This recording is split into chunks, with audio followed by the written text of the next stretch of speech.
Assalamualaikum warahmatullahi wabarakatuh. Alhamdulillah. Wassalatu wassalamu ala Rasulillah Muhammad ibn Abdillah wa ala alihi wa sahbihi wa man walah.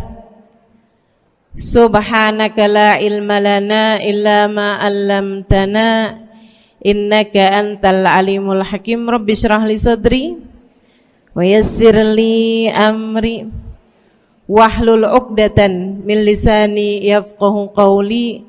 Amma ba'du. Bismillahirrahmanirrahim. Panjang bener tuh ekornya fulanah. Maksudnya bajunya ada delnya, ada ekornya gitu, ada apa ya namanya? Iya, nah itu kepanjangan banget gitu. Dia bilang Ma'atwal del fulana, panjang bener ekornya si fulana. Faqala alaihi salatu wassalam, Nabi kemudian mengatakan banyak al-fidi. Kata Nabi Muhammad, lepehin. Fa akhrajat min famiha qit'at laham, dia pun mengeluarkan dari mulutnya sepotong daging. Fasarat biadil kalimatil wahidah al-garibah akilah min lahmiha. Seolah-olah Allah mau menunjukkan kepada kita bahwa dengan kalimat satu itu dia sudah seperti makan daging saudaranya tersebut. Fanzuru ibadallah ma'afhashal ghibah wa aqbahiha. Maka perhatikanlah wahai hamba-hamba Allah, betapa sangat berbahayanya ghibah dan betapa sangat buruknya ghibah tersebut. Wa ma'ahwanal wuku' fiha 'alan nas illa man rahimallah, dan betapa sangat mungkinnya, sangat ringannya kita terjatuh ke dalam perbuatan ghibah tersebut illa man rahimallah, kecuali orang-orang yang dirahmati oleh Allah. Wa qalilun mahum, dan sangat sedikit sekali mereka.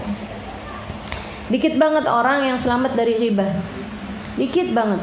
Salah satu dari orang yang saya nggak pernah dapetin ghibah, hubababahiyah, nggak pernah saya dapetin ngomongin orang. Ada juga teman saya tuh nggak pernah saya dapetin ngomongin orang. Masya Allah, orang-orang yang hebat ya. Erika itu yang saya ceritain di buku Bidadari Bumi, Maryam yang masuk Islam, dia diganti nama Maryam, asalnya namanya Erika, dari Amerika. Salah satu dari orang yang saya dapetin nggak ngomongin orang, nggak pernah ngomongin orang. Jadi yang diomongin ya ada banyak hal kan sebenarnya selain daripada ngomongin orang. Nah ini teman-teman sekalian, orang yang ngomongin orang aja nggak tega, apalagi berbuat yang lebih besar daripada itu. Biasanya orang kalau bisa menghindari ghibah, dia akan bisa menghindari apapun yang lebih besar daripada itu. Dia bisa menghindari jahatin orang, mesihir orang, memukul orang, menampar orang, merebut suami orang.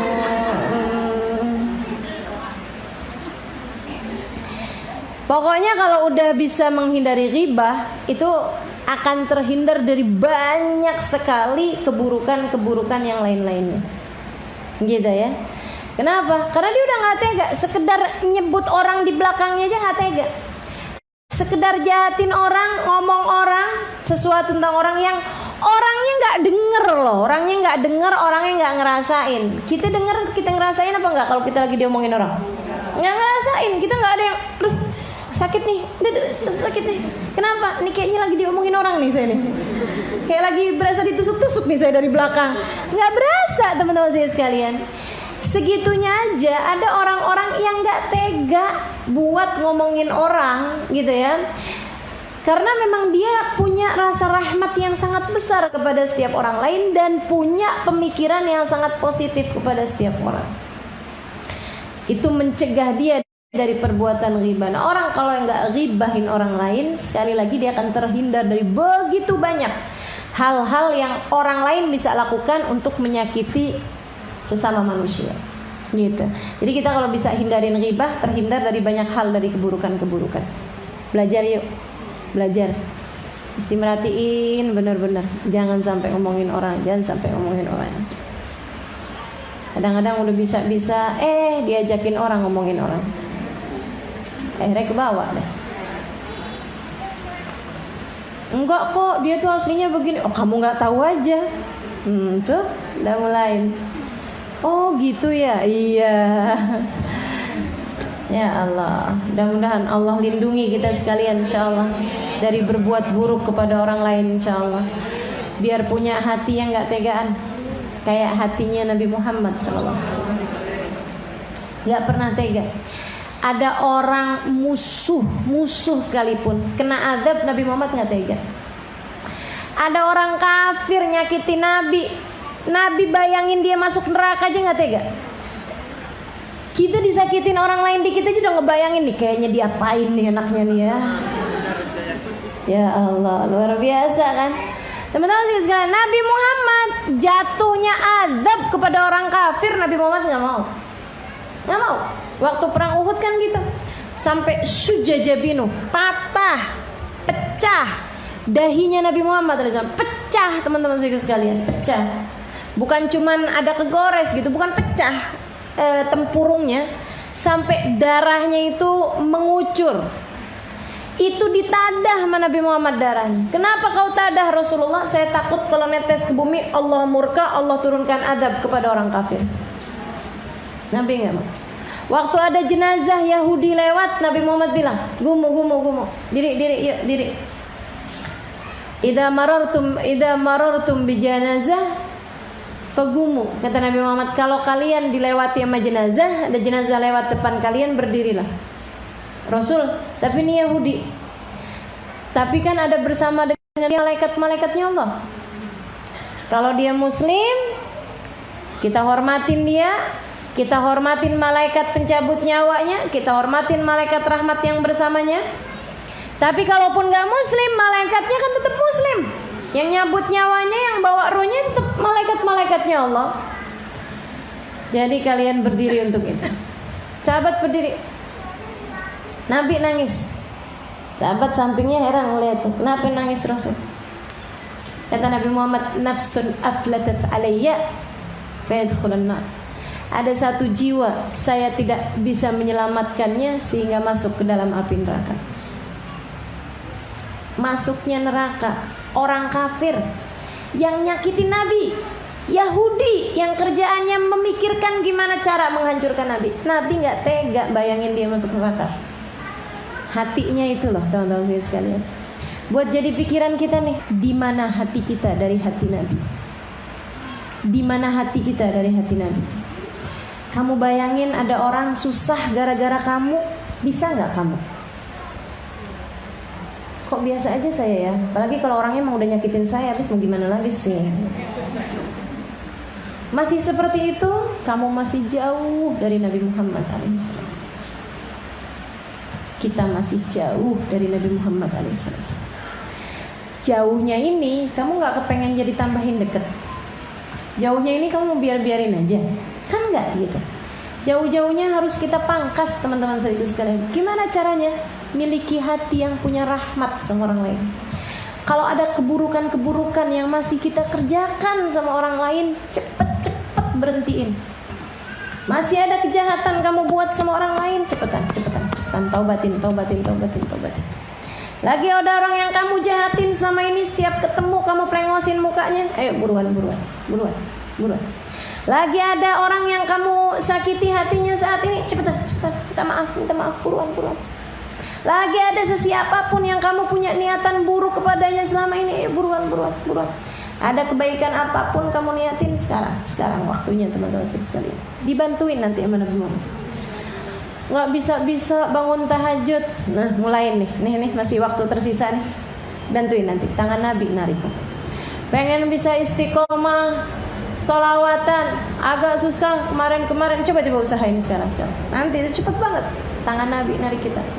Apa aja pengen jadi istri yang solehah nih, biasanya suka berat, ada aja nih mulut susah bener, ngomel mulu sama suami. Bulan ini nanti tangan Nabi narik. Kalau Allah lihat kesungguh-sungguhan dalam hati kamu untuk memperbaiki diri, memperbaiki keadaan, untuk muhawilal ahwal, Allah subhanahu wa ta'ala yang pembolak-pembalik keadaan. Allah tuh kalau melihat Nabi Muhammad, nabinya udah gak tega sama kita, Allahnya juga bakal nggak tega. Ayo deh teman-teman sekalian, periksa rasa, periksa hati. Jangan tega sama orang lain. Jangan tega sama orang lain.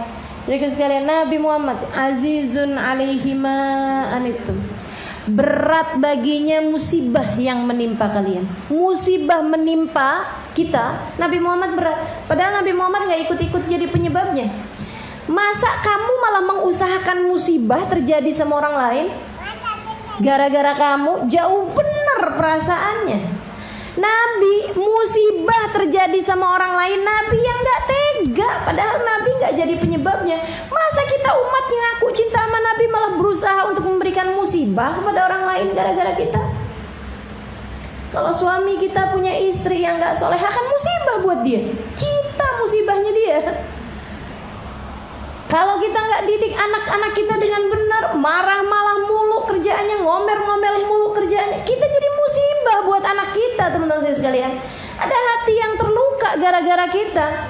Kamu pikir kalau kamu ngomel-ngomel anaknya gak sakit hati apa? Iya benar. Saudaraku sekalian, tetangga kamu jahatin, kamu jadi musibah buat dia.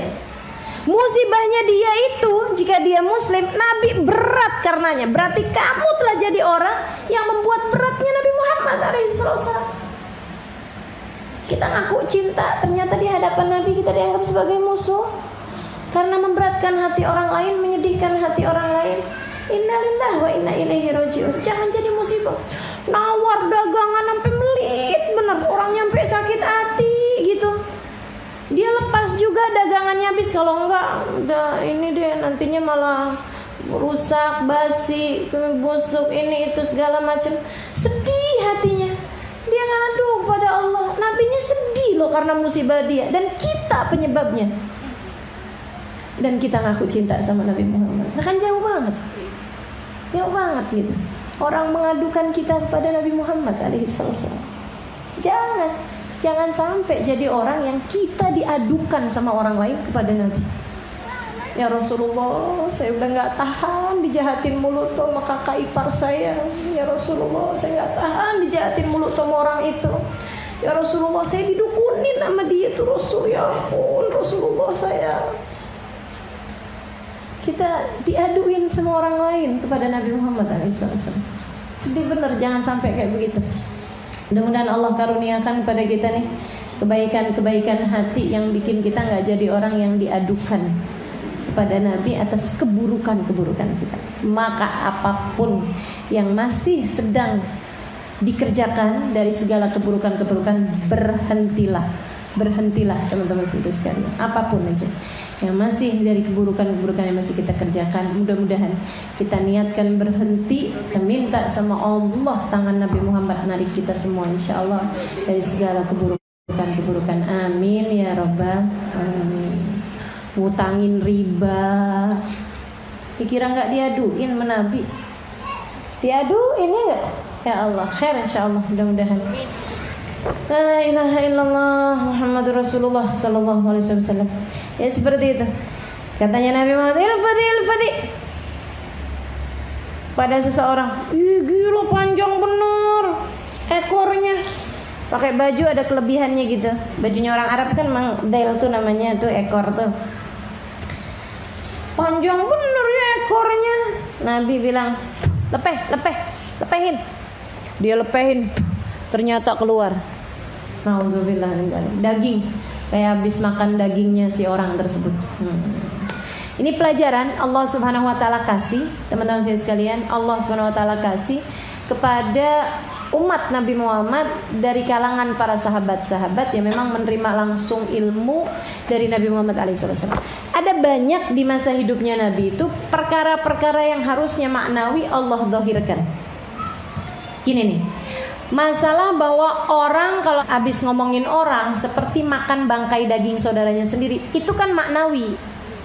Enggak benar-benar kemudian wah pantesan ya saya kenyang nih habis ngomongin orang nih, nggak ada ceritanya gitu ya. Lapar mah tetap lapar aja teman-teman sekalian saya muliakan. Jadi nggak ada urusannya sama bahir, perkara bahir mah nggak berasa gitu. Paham maksud saya? Sama kayak ayat yang berbunyi alladzina yakuluna amwalal yatama zulman innama ya'kuluna fi butunihim nara wa sayaslawna sa'ira. Sesungguhnya orang yang makan hartanya anak yatim, sesungguhnya ia sedang memakan api di dalam mulutnya. Kata Allah gitu. Tapi bukan berarti kemudian ada api dalam perutnya. Sama kayak orang memasukkan api ke dalam perutnya. Itu sesuatu yang maknawi, teman-teman sekalian. Bukan berarti kemudian panas nih, ada api nih di perut saya habis makan hartanya anak yatim. Gak ada, teman-teman sekalian, gak berasa. Sekali lagi itu namanya perkara yang maknawi, perkara yang maknanya aja seperti itu, tapi bukan faktanya seperti itu gitu. Jadi teman-teman sekalian, akan tetapi perkara-perkara yang maknawi ini terkadang Allah Subhanahu wa taala zahirkan untuk jadi pembelajaran. Seperti kayak gini, Allah bilang alladzina yakuluna amwal alladzina fala yaghtab ba'dukum ba'dha ayuhibbu ahadukum an ya'kula lahma akhihi maitan fakarihtum. Janganlah seorang di antara kalian berghibah, itu sama kayak kalian makan bangkai daging saudara kalian sendiri. Kan begitu ya? Itu sesuatu yang maknawi, tapi terkadang Allah tunjukkan secara zahir untuk jadi pembelajaran buat orang-orang, dan itu seringnya terjadi di zamannya Nabi Muhammad alaihissalam. Nabi tunjukin. Teman-teman sekalian saya muliakan, kayak gitu tuh.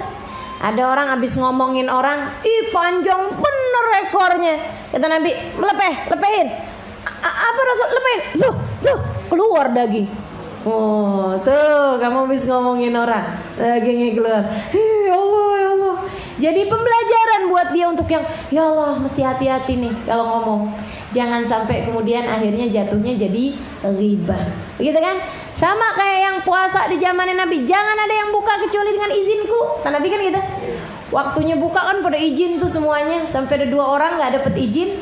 Bukannya dikasih buat makan, malah Nabi suruh mereka buat muntah. Begitu muntah malah keluar daging, darah, nanah, seolah-olah habis makan bangkai. Sampai 2 orang tersebut penuh, kata Nabi Muhammad, innahuma samata amma ahallallahu lahuma wa aftarata bima yahrumullah alaihima. Sesungguhnya keduanya berpuasa, nggak mau makan dari barang-barang yang halal. Kita kalau puasa nggak mau makan barang halal, tapi dia batalin puasanya dengan makan barang haram, yaitu makan bangkai.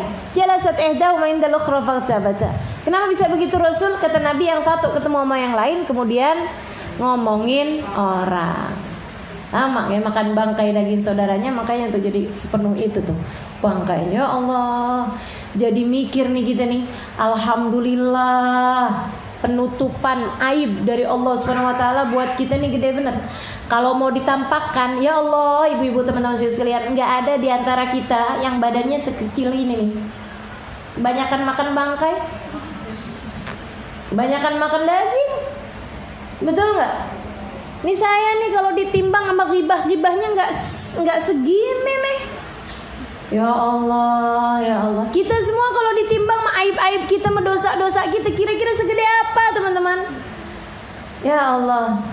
Makanya kalau udah nimbang, untung yang ditimbang bisanya cuman badan doang, kulit, daging, tulang, ya nggak?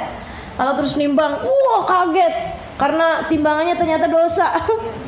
Berat 55, dosa 550. Waduh, serem bener.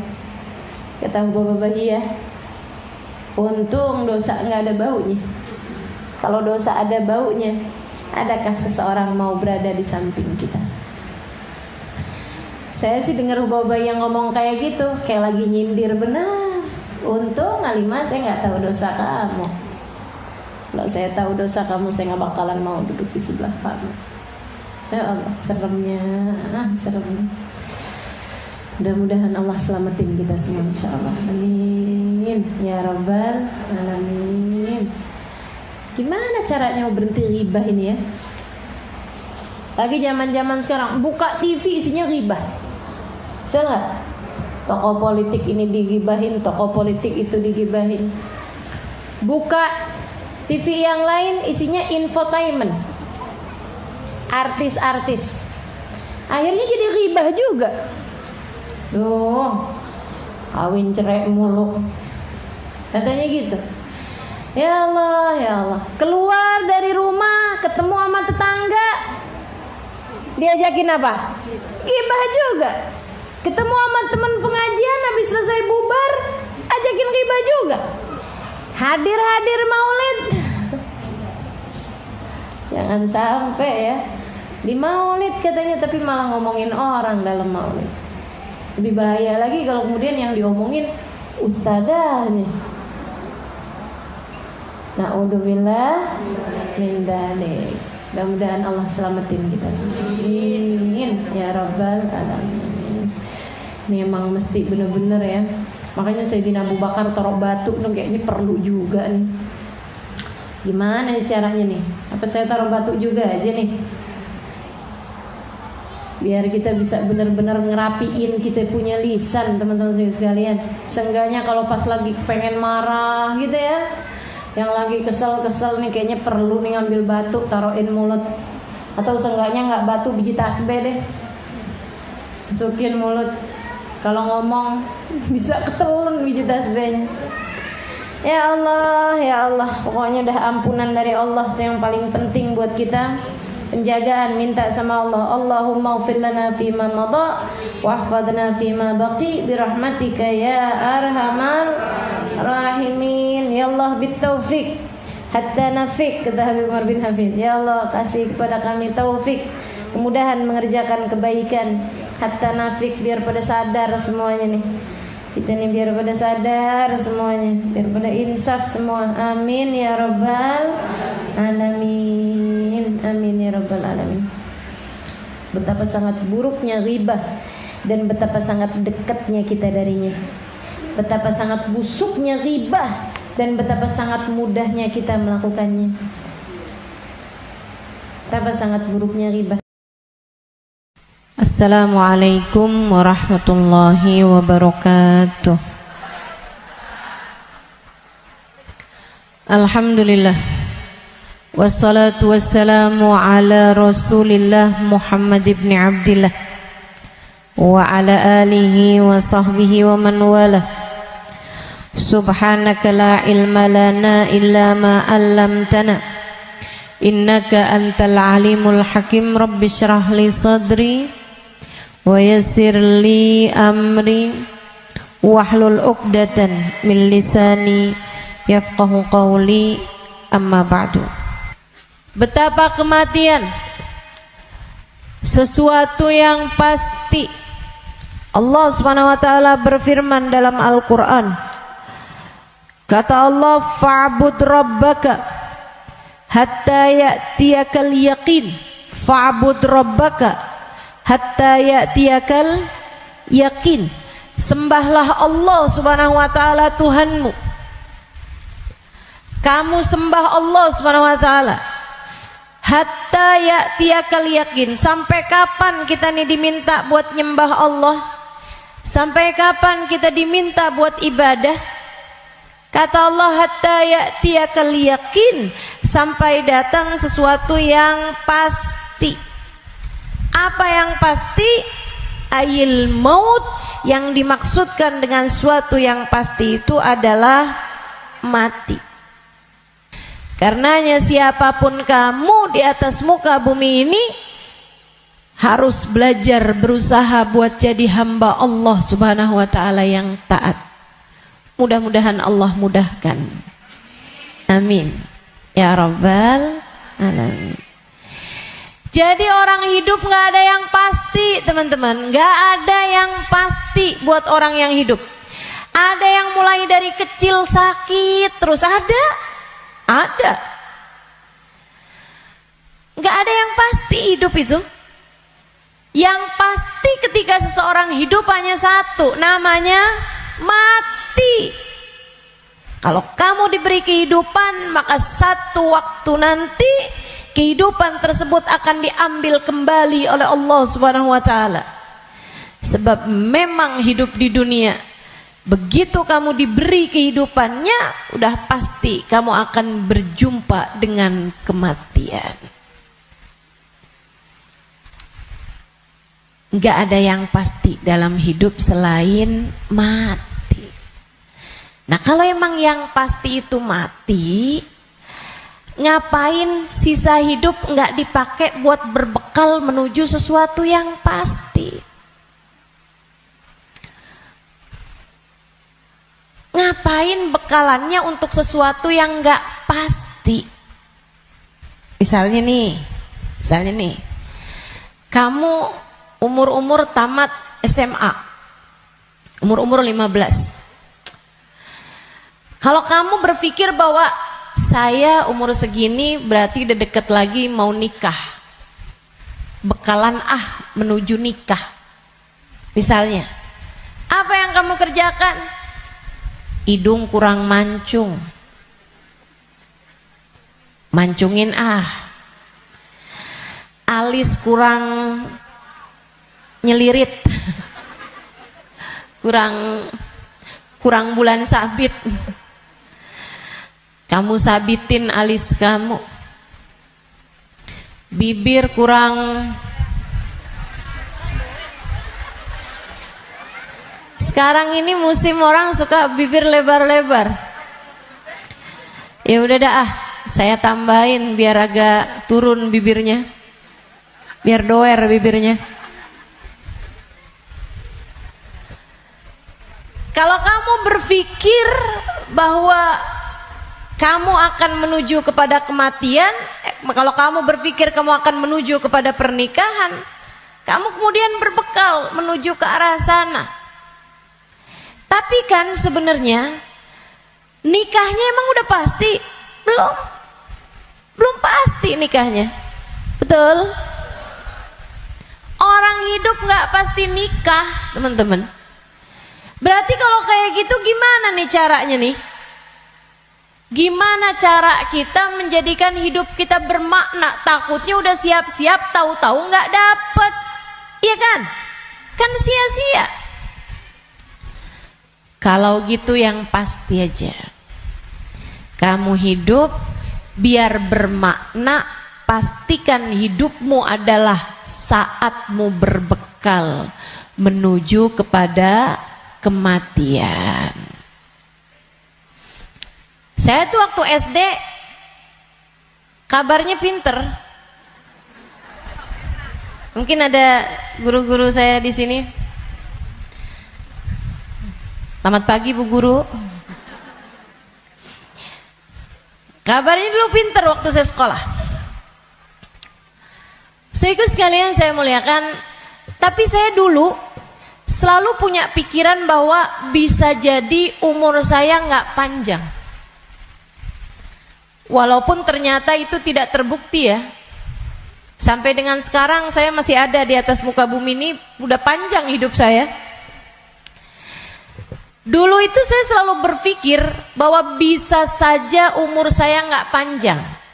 Saya SD, itu saya punya temen sekolah siang, sekolah madrasah, namanya Madrasah Al-Wasliyah. Saya punya temen meninggal dunia, masih seumuran saya gitu kurang lebih. Sejak saat itu saya kayak selalu berpikir bahwa bisa jadi umur saya nggak panjang, bisa saja saya juga meninggal dunia gitu. Akhirnya saya suka berpikir bahwa apa yang harus saya lakukan untuk menjadikan yang saya kerja akan bermanfaat kalau umur saya pendek. Akhirnya saya jadi mikir, kalau saya jadi dokter, umurnya harus panjang loh dokter itu. Karena sekolahnya lama. SMP, SMA, kan saya ceritanya SD. SMP, SMA, kuliah. Kuliahnya S1. Habis itu S2. Habis itu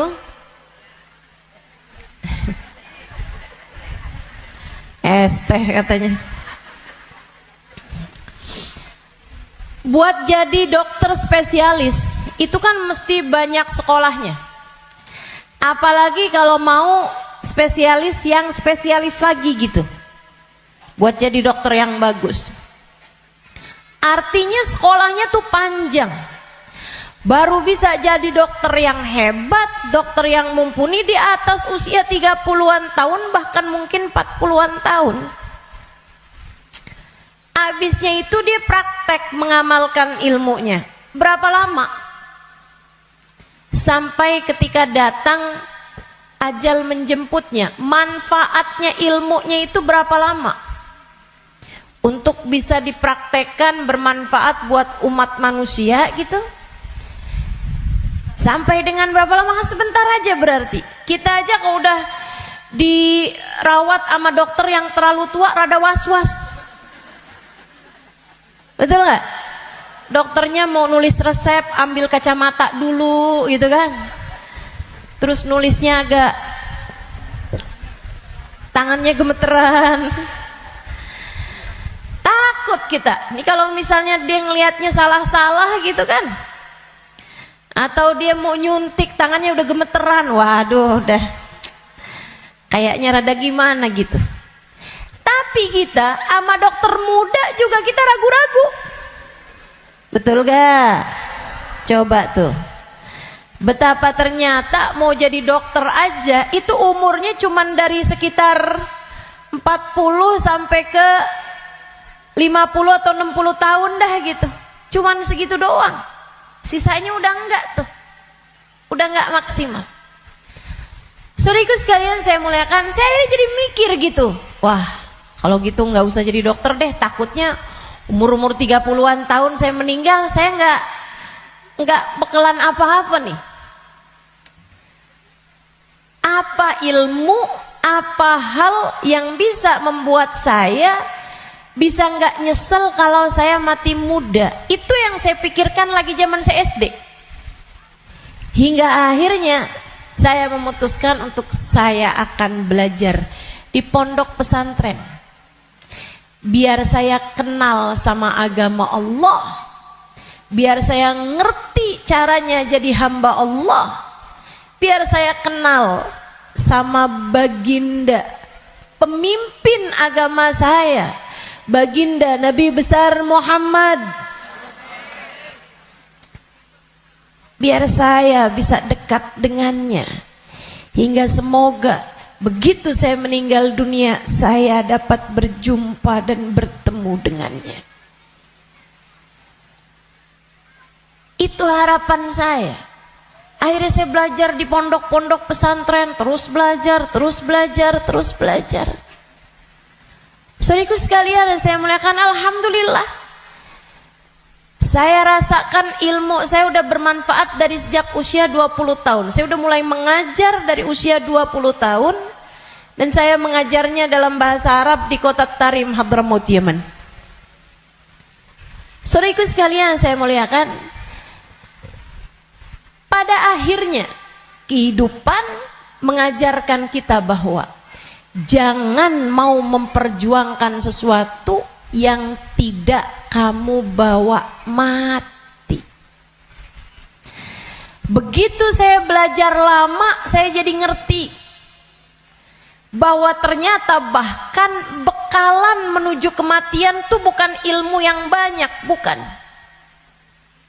Akan tetapi hati yang tersambung dengan Allah penciptanya. Ruh. Sebab hulikatir ruhu lil abad. Ruh itu ketika diciptakan, ia diciptakan untuk selamanya. Ruh kamu ini teman-teman sekalian, ini yang akan kamu bawa mati. Hati kamu itu adalah ruh kamu, rasa kamu. Ini yang akan kamu bawa mati. Kalau badan ini nggak akan kamu bawa mati. Begitu kamu mati, udah tuh nggak ada lagi urusan sama badan. Badan kamu bisa dimakan merayap-rayap tanah dan habis. Bibir kamu yang selalu kamu lipstikin, wajah kamu yang selalu kamu bedakin, mata kamu yang selalu kamu celain, pakaiin celak, Kuku-kuku kamu yang selalu kamu potong setiap kali ia memanjang. Badan kamu yang selalu kamu rawat, kamu kasih makan, kamu bersihkan. Ini hanya akan menjadi makanan santapan rayap-rayap tanah. Ulat-ulat tanah nanti akan masuk ke lubang-lubang hidungmu. Ia akan masuk dalam seluruh anggota tubuhmu dan kamu habis. Makanya katanya Sayyidina Ali bin Abi Thalib, siapa yang kerjanya buat badannya, siapa yang hidupnya hanya mementingkan urusan tubuhnya, silakan cari pahalanya kepada rayap-rayap tanah. Silakan minta balasannya kepada rayap-rayap tanah. Ulat-ulat tanah, mereka yang senang banget, wih, mulus. Ih, badannya bagus. Enak banget nih kita makannya, katanya gitu. Saudariku sekalian yang saya muliakan, bukan untuk itu kamu diciptakan, bukan untuk itu kamu diciptakan. Yang aslinya dari diri kamu adalah ruhmu. Yang sejatinya pada dirimu tidak akan terpisahkan adalah hatimu. Ala inna fil jasadi mudghah idza salahat salahal jasad kullah wa idza fasadat fasadal jasad kullah. Ketahuilah di dalam tubuh manusia terdapat segumpal darah disebut hati. Jika bagus, bagus semuanya. Jika rusak, rusak semuanya. Ketahuilah segumpal darah tersebut adalah hati. Disitulah ruh ditiupkan. Disitulah ruh sejatinya berada. Meskipun mengalir sampai ke seluruh tubuh kita. Ruh itu dihembuskan saat janin. Badanmu itu berusia 4 bulan dalam rahim ibu kamu, ditiupkan lewat ubun-ubun. Makanya Bu, ketika Allah menciptakan batok kepala kita, itu semuanya udah full kecuali ada satu lubang kecil di ubun-ubun. Makanya kalau anak bayi ubun-ubunnya masih lembut, tulangnya belum keras, karena asalnya memang bolong. Kenapa Allah bolongin? Buat niupnya ruh, ditiupkannya ruh saat usia 4 bulan tuh dari situ. Ruhnya dimasukin, ditiupkan oleh malaikatnya Allah Subhanahu wa taala.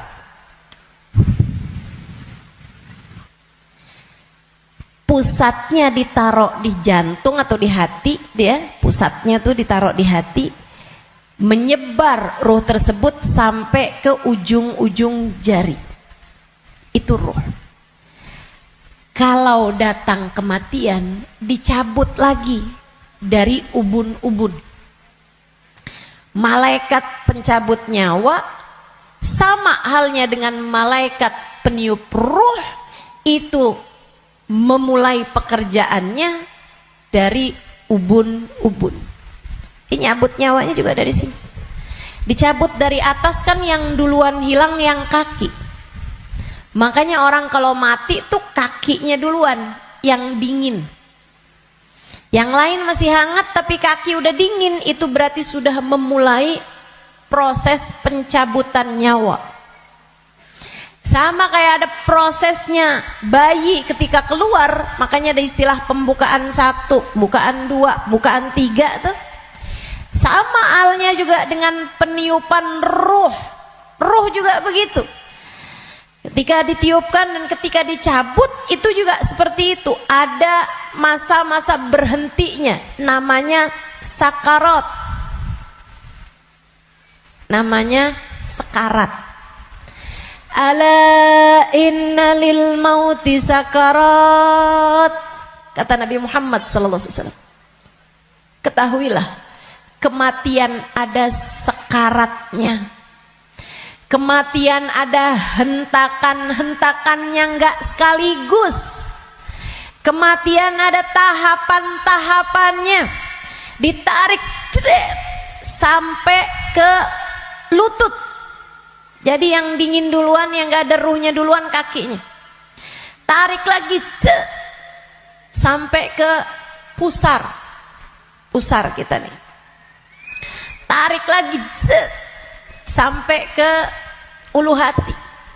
Banyak orang yang kalau orang tersebut dimurka Allah SWT, malaikat maut mencabut nyawanya dengan main-main. Dimain-mainin rohnya. Padahal sakitnya setengah mati. Kata Sayyidina Ali bin Abi Thalib, la darba bisayf 30 darbah ahab ilayya min sakrah min sakaratil maut. Badan saya dicacah-cacah pedang 30 kali cacahan pedang lebih saya sukai daripada satu sakaratul maut. Sakit setengah mati. Buat orang yang suka main-main dalam hidupnya, ada banyak di antara mereka yang ketika ajal datang menjemputnya, malaikat maut memain-mainkan saat pencabutan nyawa. Sakitnya luar biasa. Tapi ada banyak juga hamba-hamba Allah yang hidupnya santun, yang hidupnya berakhlak pada Allah, nggak pernah main-main dalam hidupnya. Allah pun memudahkan saatnya sakaratul maut. Kayak doa orang-orang tua kita, Allahumma hawwin alaina fi sakaratil maut wan najata minan nar. Ya Allah, ringankan saatnya sakaratul maut. Dia nggak bilang, ya Allah jangan ada sakaratnya dong buat kematian saya. Nggak bisa gitu. Atau ya Allah jangan kasih saya sakit saat sakaratul maut. Nggak bisa gitu juga. Karena memang sakaratul maut itu sakit. Memang pasti sakit.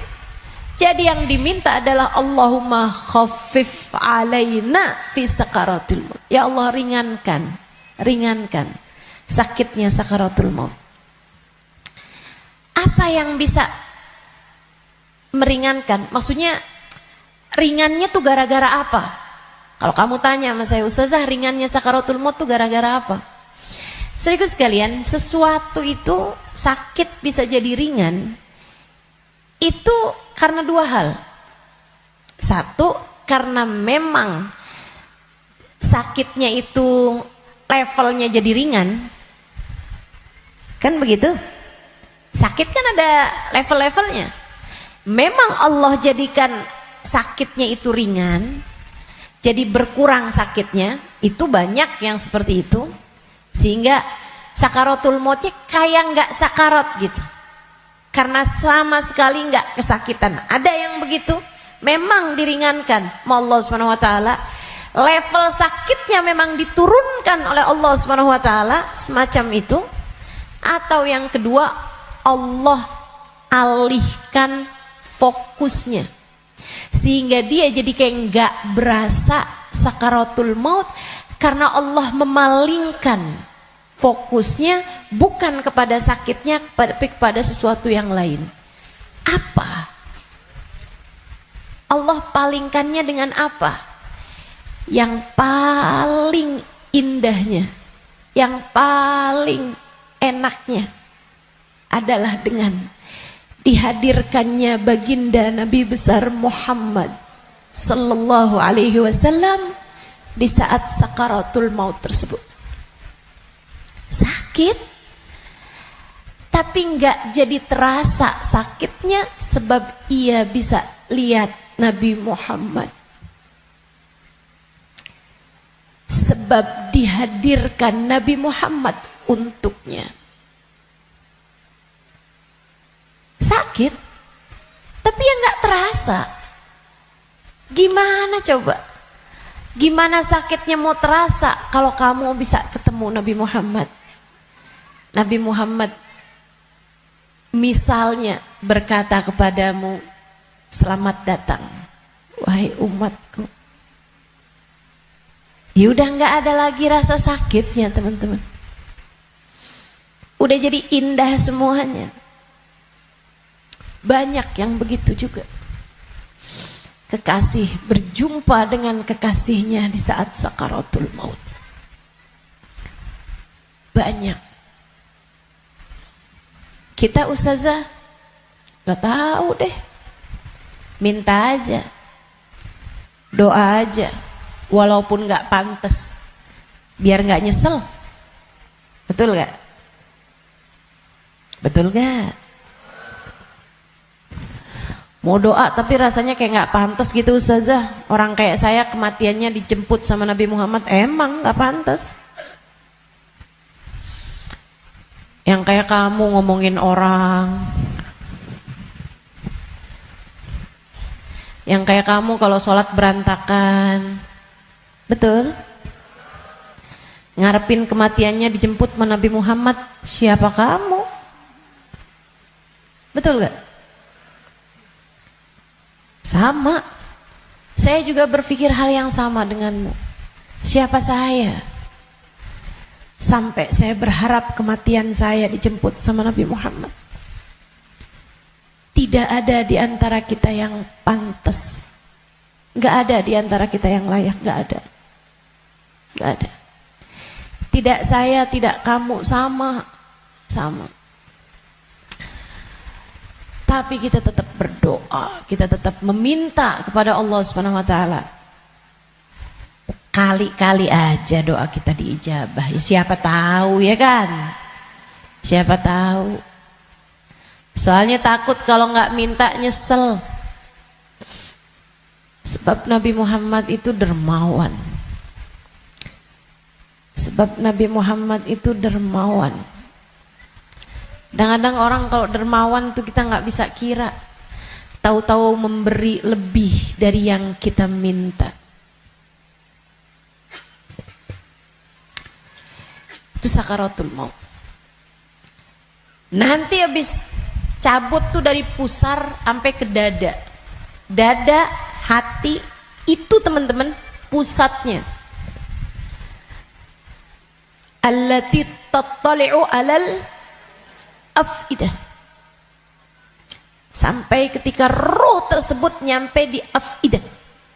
Nyampe di dada, tempatnya hati kita itu, pusatnya. Makanya orang kalau ngerasa sakit hati pasti pegang dadanya gitu. Nggak ada yang pegang kepalanya, sakit hati saya. Nggak ada. Apalagi pegang kaki, sakit hati saya. Nggak ada, pasti bilang sakit hati saya gitu. Yang dipegang dada. Karena memang tempatnya ruh, pusatnya itu adanya di situ. Hati kita. Itu sakaratul maut paling sakitnya tuh di situ. Karena sumbernya tuh di situ. Baru kemudian dicabut lagi sampai ke ghargharah. Sampai ke leher. Kau udah nyampe di ghargharah, hakikat kamu akan ditampakkan. Saat itulah kamu dibukakan langit, bisa lihat tempat balik kamu tuh surga atau neraka. Dan itu bisa terjadi tahun depan.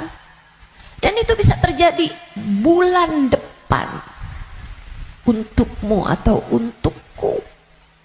Itu bisa jadi di waktu yang masih sisa panjang.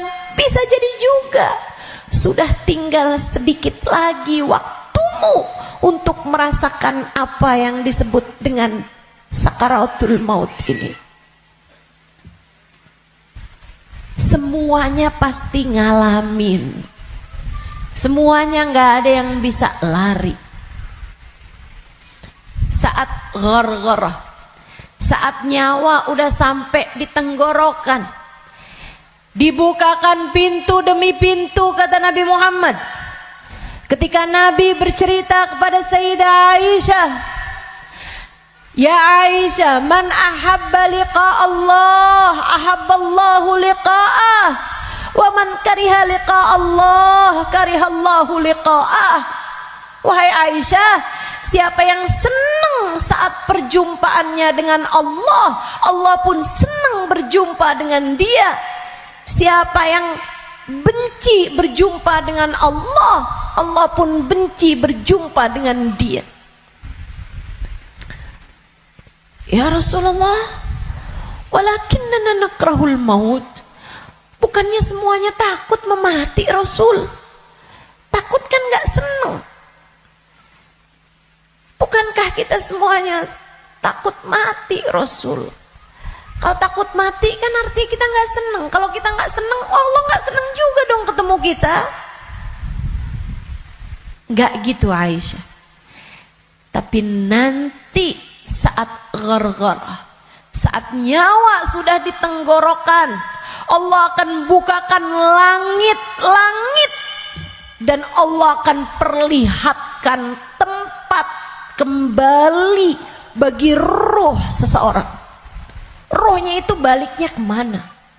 Siapa yang ketika dibukakan langit-langit tahu tempat kembalinya adalah neraka, dia pun takut ketemu sama Allah, dia benci berjumpa dengan Allah, Allah pun benci berjumpa dengannya, walaupun dia bunuh diri sekalipun. Dia bunuh diri nih, pengen mati kan orang bunuh diri, tapi begitu ruhnya sampai di tenggorokan, begitu dia lihat tempat kembalinya adalah neraka, dia pun takut, kepengen gak jadi bunuh diri. Dia pun pengen balik hidup lagi. Karena dia lihat ternyata tempat kembalinya adalah neraka yang sangat menakutkan. Dia benci berjumpa dengan Allah, Allah pun benci berjumpa dengannya. Sebaliknya, orang mukmin, orang yang tawadhu, orang yang hidupnya buat nyari Allah, walaupun sebenarnya takut, walaupun sebenarnya ngeri, tapi saat langit dibuka, dia diperlihatkan bahwa tempat kembalinya adalah surga. Dia pun rindu, dia pun ingin, dia pun cinta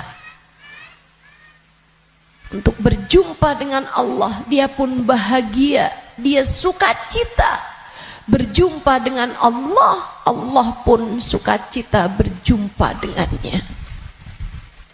Allah pun suka untuk berjumpa dengannya. Nih, saat ghargharah ini Allah cerita dalam Al-Quran di surat Al-Mu'minun, hatta idza jaa ahadahumul maut qala rabbi rji'un la'alli a'malu salihan fima taraktu kalla innaha kalimatun huwa qailuha wa min waraihim barzakhun ila yaumi yub'atsun. Sadaqallahul azim. Kata Allah, sampai ketika kematian datang kepada kalian, ketika roh sampai di tenggorokan, dia akan berkata, Rabbirji'un, balikin saya lagi ya Allah, balikin saya lagi ya Allah. Setahun, biarkan saya tinggal lagi di dunia setahun ya Allah. Nggak boleh sebulan ya Allah, nggak boleh seminggu ya Allah, minggu depan deh ya Allah, matinya minggu depan aja. Nggak boleh minggu depan, sehari ya Allah, besok mati nggak apa-apa, jangan sekarang.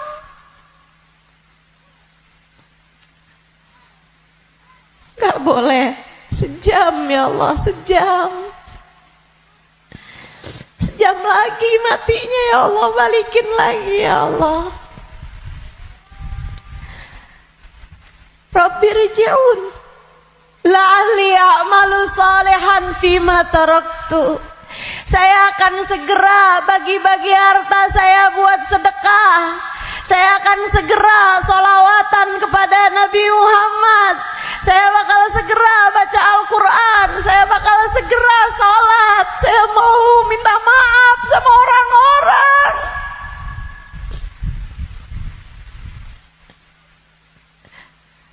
Saya mau minta maaf sama orang-orang.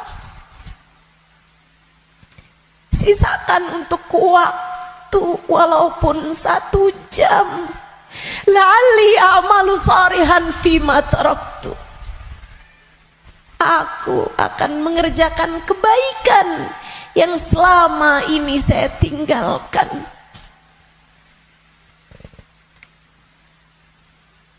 Apa jawab Allah? Kalla innaha kalimatun huwa qailuha. Enggak ada. Sekarang kalimatmu itu hanya jadi omong kosong belaka. Enggak ada ceritanya kamu dikabulkan. Waktunya sudah habis. Game over. End. Udah habis. Kamu nggak punya nyawa cadangan. Kamu nggak punya hidup simpanan. Kamu tidak sedang dalam masa percobaan. Begitu kamu masuk usia balik, semua sudah mulai tercatat untukmu. Tak ada lagi waktu untuk kembali. Innaha kalimatun huwa qailuha. Itu hanya sekedar kalimat disampaikan begitu aja. Kamu minta balik, enggak ada ceritanya. Wa min waraihim barzakhun ila yaumi yub'atsun. Sekarang waktunya kamu hidup di alam barzakh sampai hari kiamat datang. Dah tuh. Gak bisa balik lagi. Makanya serem sama kematian, teman-teman, karena dekat. Aqrab ghaib yuntadhar, kata Nabi Muhammad. Perkara gaib yang paling dekat sama kita kematian. Si ini meninggal, si itu meninggal, si itu meninggal, si itu meninggal. Semua meninggal. Maka sebagaimana kamu melihat satu hari ada jenazah diangkut, satu waktu jenazah kamu yang diangkut. Sebagaimana kamu lihat ada nama seseorang, kamu dengar nama seseorang diumumkan di masjid, satu waktu namamu yang akan diumumkan di masjid. Kamu lihat satu hari ada nama seseorang muncul dengan ucapan berbelasungkawa, turut berduka cita, yang ada di Instastory orang-orang, satu waktu nama kamu yang akan ditulis di situ. Sebagaimana ada broadcast di grup-grup WhatsApp yang menuliskan nama-nama orang dengan ucapan meninggal dunia, satu waktu akan ada namamu yang ada di situ. Inna lillahi wa inna ilaihi rojiun. Turut berduka cita atas meninggalnya Halimah binti Utsman al-Idrus. Akan ada waktunya. Semua akan ada waktunya. Semua akan ada gilirannya. Pasti tanpa terkecuali. Kamu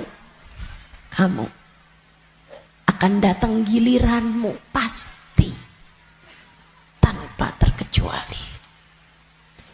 Kamu bakal mati, Bu. Kamu akan mati, Dek. Kamu bakal mati, Nak. Pasti. Masalahnya tinggal, akankah Allah berkenan menerimamu? Saya tuh dulu suka liatin tulisan kalau ada orang meninggal dunia, semoga rohnya diterima di sisi Allah. Saya suka mikir gitu, ya masa ditolak, ya diterima lah. Fakta membuktikan Kita nggak pernah lihat ada orang habis meninggal dunia terus balik lagi.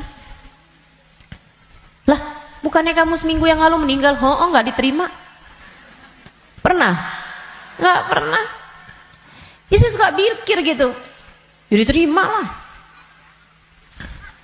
Masa mau ditolak? Orang meninggal mau meninggal gitu. Tapi sesudah saya belajar, tuh waktu saya kecil mikirnya begitu. Sesudah saya belajar di pondok pesantren, belajar terus. Saya jadi paham betapa berartinya ucapan itu. Sebab kamu, saya, ketika meninggal dunia akan menjadi salah satu dari dua kelompok orang. Ada yang ruhnya diterima di sisi Allah dengan penuh keridhaan. Ada yang ruhnya diusir dari rahmatnya Allah, sebab Allah murka kepadanya.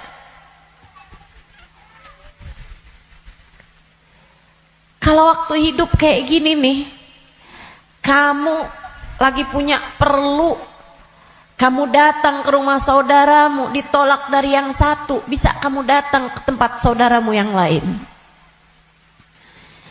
Anak kamu harus masuk rumah sakit, harus segera dioperasi, misalnya gitu. Harus ada DP yang harus kamu bayar, atau ada keperluan apapun misalnya.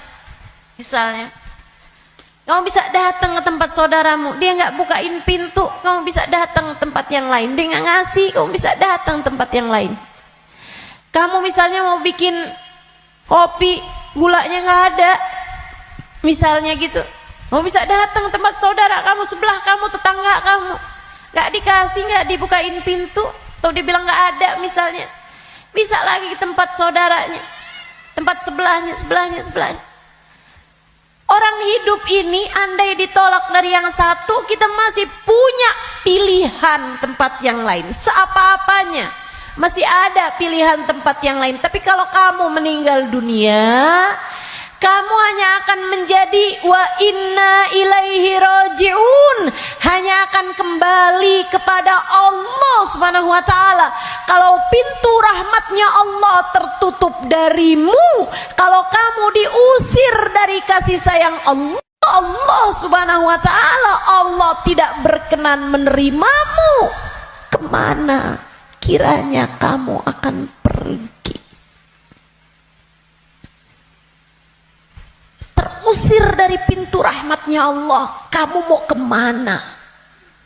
Bu, Kak, Dek, Nak, saya sampaikan ini dengan sungguh-sungguh. Jangan pernah mau main-main dalam hidupmu. Jangan main-main sama hidup. Sebab selama kamu hidup, kematian masih akan membayangi. Dan begitu datang kematian sementara Allah belum ridho kepadamu, sangat mungkin rohmu tidak diterima Allah, hingga Allah pun mengusirmu dari pintu rahmatnya, dan kamu dikembalikan kepada lembah kemurkaannya.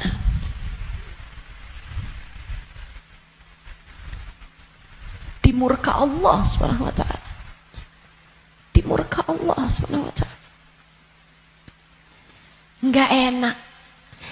Kita tuh dibenci sama suami kita aja rasanya enggak enak.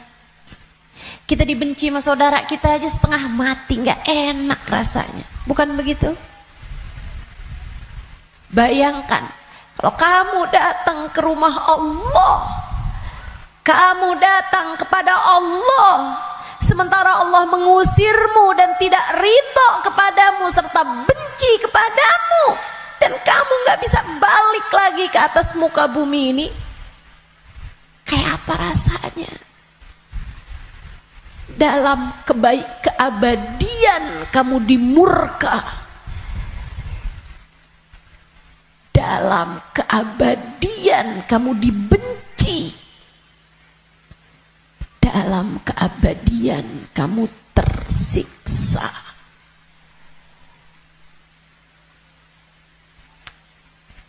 nggak akan sabar, nggak akan sabar. Makanya sekarang nih di dunia kamu masih bisa sabar. Kalau lagi nggak enak sabar aja.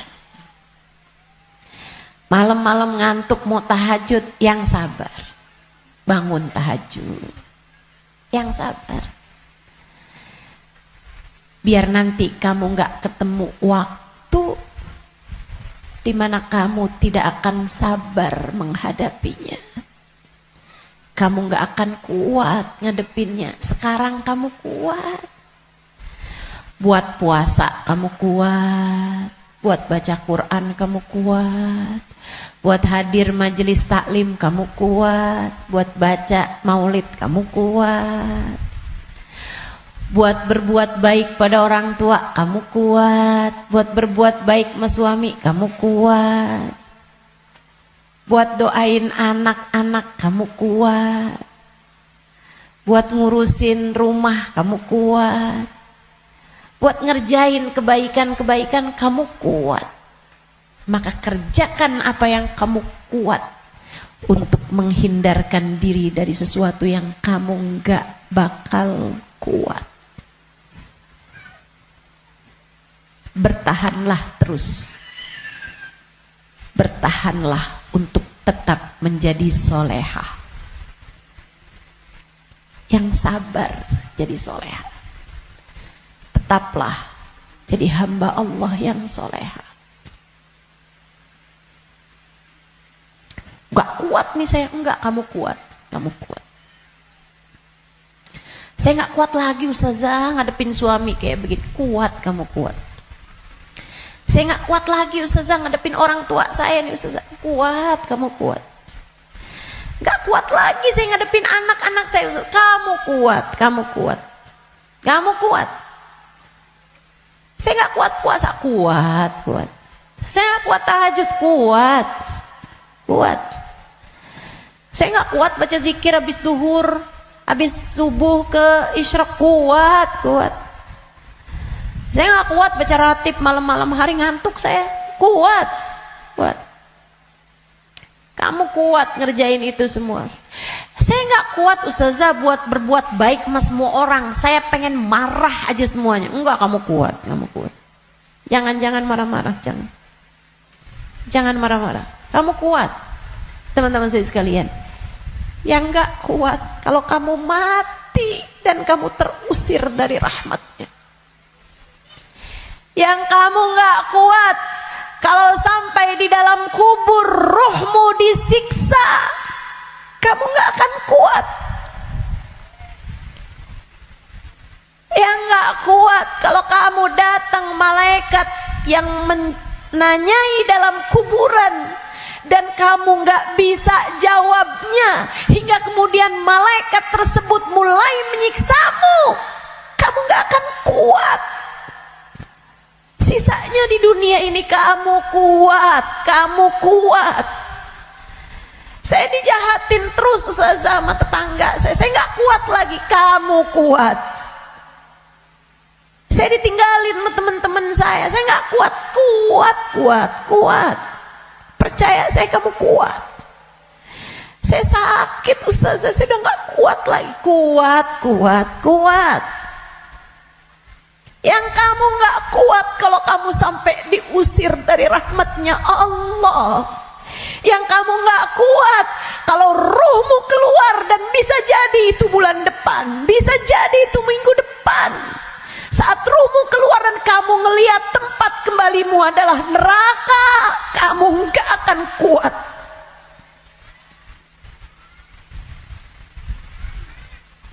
Gak akan kuat. Saat kamu berkata, Rabbirji'un la'alli a'malu salihan fima taraktu. Ya Allah, balikin saya ke dunia ya Allah. Balikin saya, kasih saya hidup lagi ya Allah.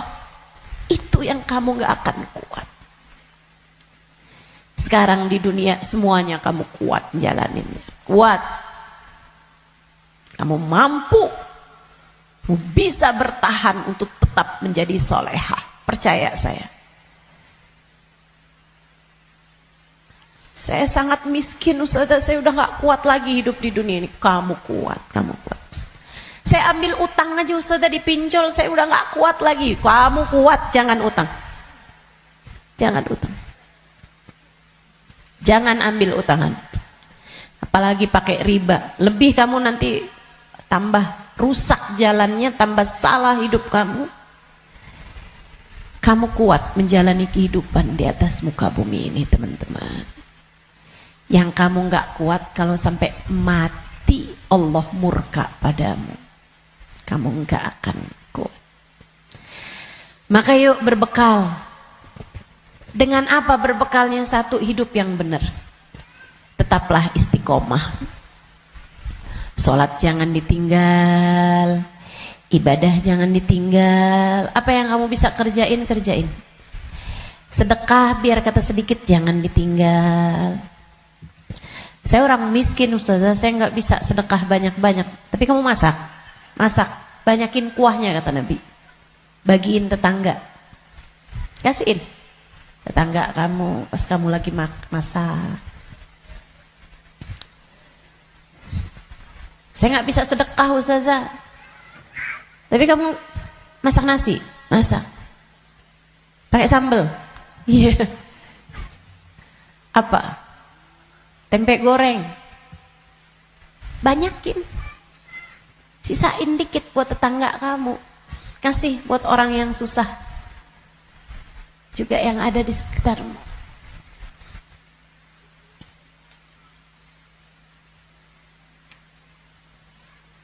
Itu pesan Nabi kita Muhammad SAW. Berbuat baik. Saya nggak bisa Ustazah, saya nggak ada sesuatu yang bisa saya sedekahkan. Senyum. Bisa bukan? Kamu punya bibir? Ya punya sih Ustazah. Ya udah senyum aja kalau gitu. Ketemu orang, bisa nyenengin orang, apa kabar? Sehat?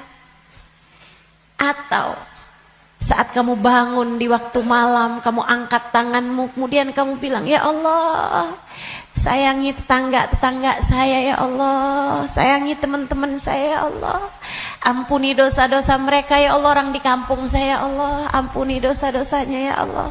Sedekah kamu buat mereka, kebaikan kamu buat mereka. Berbuat baik semampu yang kamu bisa, sebisa yang kamu mampu. Apaan aja, apaan aja. Bahkan sekedar kalimat pujian buat suami kamu. Alhamdulillah kamu sehat, saya senang kalau kamu udah sehat. Kata-kata yang enak gitu. Jangan sakit lagi ya, saya kesian kalau lihat kamu sakit. Saya sayang sama kamu. Kalimat yang enak. Ganti deh, ganti kalimat-kalimat yang gak enak. Udah sehat kan, berarti bisa kerja lagi kan. Susah kalau kamu sakit nih. Terus kita mau makan apa kalau kamu sakit terus-terusan? Gak enak banget sih kalimatnya.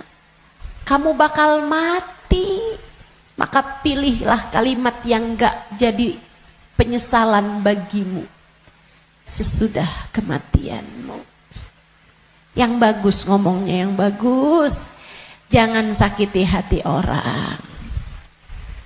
Iya Kak, Bu, Dek. Ucapanmu kepada orang tuamu nak yang bagus, yang bagus.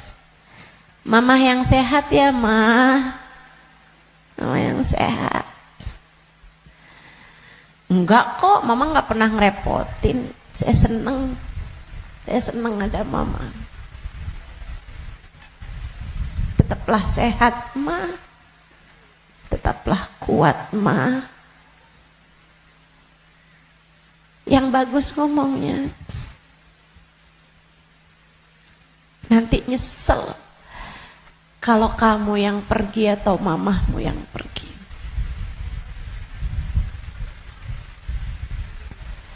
Kepada abahmu, ayahmu, gitu juga. Ngomong yang bagus-bagus aja. Biar nggak tambah banyak penyesalanmu ketika datang ajal menjemputmu. Apapun dari kebaikan yang bisa kamu lakukan, lakukanlah. Udah gak usah pakai mikir-mikir, saya mau pakai kerudungan kapan ya. Gak usah. Sekarang orang senegeri udah pakai kerudungan semua kok. Selagi kamu perempuan ya pakai penutup aurat. Saya nggak tahan Ustazah, saya nggak kuat pakai jilbab. Kuat kok. Semua kuat. Bismillah. Bismillah. Lakukan kebaikan, jangan tinggalkan. Sebab seperti mana kamu hidup, seperti itulah kamu akan mati. Jika kebaikan yang kamu lakukan dalam hidupmu, kamu hanya akan berjumpa dengan kebaikan-kebaikan sesudah kematianmu. Kebaikan kamu lakukan karena Allah, Allah akan membalasmu dengan kebaikan-kebaikan dari sisinya. Dan itu akan sangat menyenangkan. Kama ta'ish tamut. Sebagaimana kamu hidup, seperti itu pula lah kamu akan mati. Maka tetaplah istiqomah di jalan Allah. Itu bekal utama. Bekal keduanya, selalulah berdoa, selalulah meminta kepada Allah agar dikaruniai husnul khatimah. Sering-sering minta, ya muqallibal qulub, tsabbit qalbi ala dinik. Wahai zat yang membolak-balikan hati, tetapkanlah hati kami berada dalam keimanan kepadamu. Selalulah berdoa, Rabbana la tuzigh qulubana ba'da idh hadaitana wa hab lana min ladunka rahmatan innaka antal wahhab. Ya Allah, jangan pernah kau cabut hidayah iman yang telah kau anugerahkan kepadaku. Anugerahkanlah pula untuk kami rahmatmu. Sesungguhnya engkau adalah zat yang maha memberi. Selalulah berdoa, ya Allah biha, ya Allah biha, ya Allah bihusnil khatimah. Ya Allah biha, ya Allah biha, ya Allah bihusnil khatimah. Ya Allah, aku mohon padamu, ya Allah, aku minta padamu husnul khatimah, ya Allah. Akhir kehidupan yang baik. Kematian dengan membawa iman, kematian sedangkan kau berkenan menerima kami, ya Allah. Terus doa, terus minta sama Allah. Sebab la yarudul qada illa doa. Tidak ada yang dapat menolak takdir buruk selain doa. Doa terus, doa terus, doa terus. Kalau ada waktunya doa tuh, kayak lagi majelis, kemudian silakan berdoa, silakan sampaikan hajatmu. Habis sholat, jangan dulu langsung bangun, sebelum kamu berzikir kemudian berdoa, kan begitu. Nah kalau doa jangan minta dunia mulu teman-teman. Kalau semua doa mau minta dunia, habis dunianya selesai kamu bawa apa? Kamu punya apa? Minta juga. Urusan akhirat malah justru jauh lebih penting daripada meminta urusan dunia yang akan kamu tinggalkan begitu kamu mati. Jangan kalau doa yang diminta duit lagi, duit lagi. Jangan kalau doa yang diminta jodoh lagi, jodoh lagi. Atau biar hati suami nggak berpaling, itu aja yang kamu minta. Biar suami nggak poligami, ustazah, itu terus doa saya ustazah. Bukan hanya itu yang kamu perlukan teman-teman. Doa urusan dunia tuh kalau bisa sekedarnya aja. Karena hidup di dunia ini qalil, sedikit, katanya Imamul Haddad, tabalagh bil qalili minal qalili. Bekelan dunia ini sedikit aja lah, karena dunianya itu emang sedikit. Dikit lagi juga mati. Kalau doa itu yang kiranya kamu gak nyesel begitu kamu masuk ke dalam alam kubur. Doanya minta apa? Minta husnul khotimah. Doa minta Allah ridha, minta biar Allah selamatkan, minta biar Allah bahagiakan kalau kamu ada di dalam kuburan, minta biar Allah bahagiakan ketika nanti kamu di padang mahsyar. Jadi begitu ajal datang menjemputmu, kamu masih punya simpenan dari doa-doa yang belum diijabah Allah Subhanahu wa taala, yang belum kamu rasakan ijabahnya. Begitu kamu mati, kamu udah punya simpenan doa buat mahsyar. Begitu kamu mati, kamu udah punya simpenan doa buat kubur. Begitu kamu mati, kamu udah punya simpenan doa buat kiamat. Begitu kamu mati, saat di padang mahsyar dibangkitkan, kamu udah punya simpenan doanya. Tinggal tunggu ijabahnya. Nah kalau doanya belum pernah kamu doain, gimana mau ngarepin ijabahnya? Nah kamu gak pernah minta. Ya Allah, kubur saya ya Allah, saya sekarang maunya kubur saya biar seneng ya Allah. Ternyata kok nggak seneng. Kata Allah, nah kamu nggak pernah minta.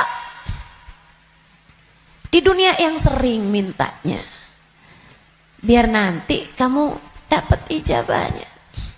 Di dunia yang sering minta, ya Allah, jadikan kami ada dalam rombongan Nabi Muhammad. Jadikan kami ada dalam rombongan umat Nabi Muhammad ya Allah. Jangan cuman di majelis maulid aja doanya. Saat tahajud tuh kamu doa, minta ya Allah nanti di akhirat ya Allah jadikan saya ada dalam rombongan Nabi Muhammad. Biar nanti begitu kamu mati, kamu udah punya simpenan doanya, tinggal nunggu ijabahnya. Kata Allah, ud'uni astajib lakum, mintalah, niscaya akan aku beri. Jadi di akhirat kamu tinggal nungguin saat doamu diijabah. Sebab kalau kamu mintanya nanti gitu kan di akhirat, ya itu tadi kata Allah, innaha kalimatun huwa qailuha. Kalimatmu tuh gak ada artinya lagi.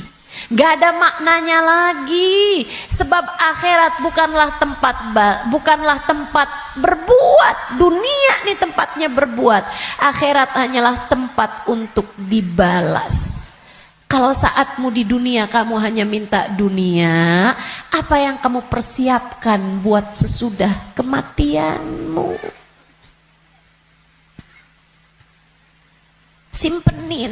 Simpenin doa-doa yang banyak buat akhirat, karena akhirat itu jauh lebih panjang, jauh lebih penting, jauh lebih berarti, jauh lebih bermakna. Dunia ini hanya sebentar, teman-teman. Jangan sampai nyesel. Jangan sampai nyesel. Doa tidak pernah hanya sekedar. Itu adalah semua yang kamu perlukan. Kita semua perlu doa. Semua perlu doa. Makanya banyak-banyak doa. Minta sama Allah agar kehidupan kamu sesudah kematian menjadi kehidupan yang menyenangkan. Amin ya Rabbal. Satu tadi istiqomah taat, bekal menuju kematian ya. Yang kedua tadi apa? Doa. Yang ketiga, teman-teman saudariku sekalian, bekal menuju kematian itu ampunan dari Allah Subhanahu wa taala. Itu bisa kamu dapat dengan memohon ampunan, beristighfar dan bertaubat, meninggalkan dosa-dosa. Kamu mau berbekal menuju kematianmu, tinggalin dosa. Tinggalin dosa. Tinggalin dosa. Udah deh, ucapkan selamat tinggal buat dosa-dosa. Adik-adik yang sudah umur 20-an tahun belum datang jodoh, Ustazah saya pacaran ya. Jangan. Kenapa Ustazah? Dosa. Tinggalin dosa. Kamu belum tentu punya waktunya buat taubat. Kamu belum tentu sisa waktumu itu mencukupi untuk kamu bertaubat. Nggak usah deket-deket sama dosa.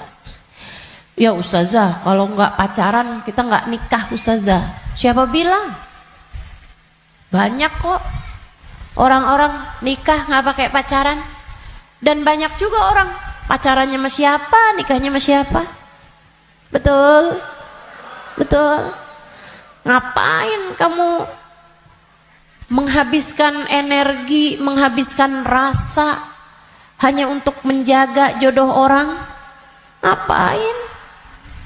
Udah jauh lebih aman kamu gak usah jagain jodoh orang. Kamu jagain hidup kamu sendiri. Sebab yang akan mendapatkan balasannya adalah dirimu sendiri. Dek, Nabi Muhammad tuh seneng sama pemuda-pemuda yang taat. Lebih daripada senengnya Nabi Muhammad sama orang-orang tua yang taat. Jadi kamu gak usah nunggu tua buat taat. Kamu gak usah nunggu tua buat deket sama Nabi Muhammad. Justru di saat kamu masih muda, andai pun kamu nanti sampai tua, justru di saat muda nih kesempatan kamu buat deket sama Nabi Muhammad. Sebab Nabi seneng sama pemuda-pemudi yang hidup dalam menjalani taat kepada Allah Subhanahu wa taala. Dijanjiin barengan sama Nabi Muhammad. Dijanjiin ada dalam naungan di bawah arasnya Allah di saat tidak ada naungan kecuali naungan Allah. Syab nasya fi taatillah, pemuda, pemudi, laki-laki, perempuan, muda yang hidup dalam taat pada Allah Subhanahu wa taala. Kamu umur masih 17 tahun tapi sudah istiqomah tahajud, Nabi cinta padamu. Kamu umur masih 17-18 tahun, akan tetapi kamu istiqomah baca Al-Quran, Nabi cinta padamu. Umur masih belasan tahun, tapi kamu udah punya zikiran yang kamu istiqomahkan baca. Kamu udah punya solawatan yang kamu istiqomahkan baca. Kamu bahkan nyaris hafal kitab-kitab maulid yang berisi sejarah hidupnya Nabi Muhammad. Fix, kamu pantas dicinta sama Nabi Muhammad.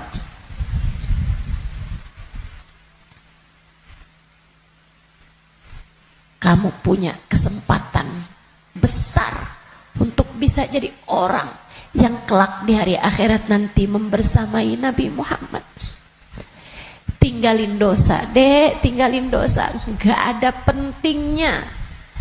Kamu gak akan seneng nantinya sama dosa itu.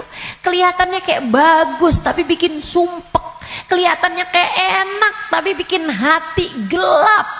Kelihatannya kayak membahagiakan padahal itu hanya akan menyusahkan hidupmu saja. Tinggalin dosa.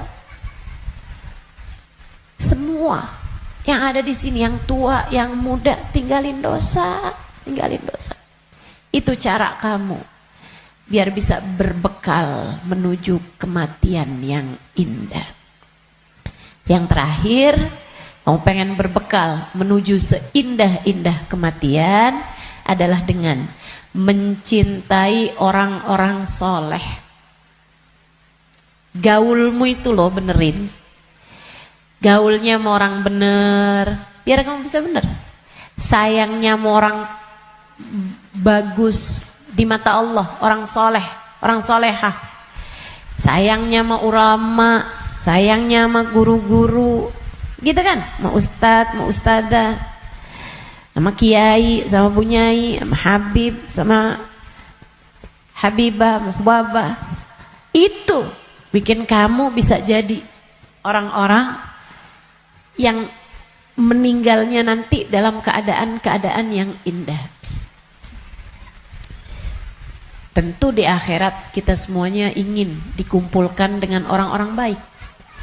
Maka kalau kamu di akhirat nanti dikumpulkan orang baik, caranya adalah bersamalah dengan mereka dari sejak di dunia. Bersamalah dengan mereka dari sejak di dunia. Hadirlah di majelis-majelis ilmu, yang seneng dengerin kajian-kajian dari para ulama, yang seneng melantunkan bersama-sama maulid, solawat, istighfar bareng-bareng, doa bareng-bareng, qiyam bareng-bareng.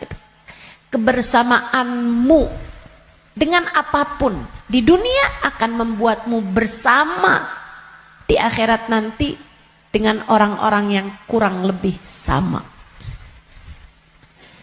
Hadirnya, senangnya di majelis-majelis ilmu, majelis-majelis dzikir, majelis maulid kayak begini, sangat pantas nanti dikumpulinnya di akhirat dengan orang-orang soleh-soleha. Kamu pikir orang-orang soleh-solehah kumpulnya di mana kalau bukan di tempat-tempat yang semacam ini? Makanya, ayo bismillah, cintai mereka. Andai pun kamu nggak lagi bersama dengan mereka, para ulama-ulama, para hamba-hamba Allah soleh-soleha, tetaplah bersama dengan mereka dalam doa. Saat doa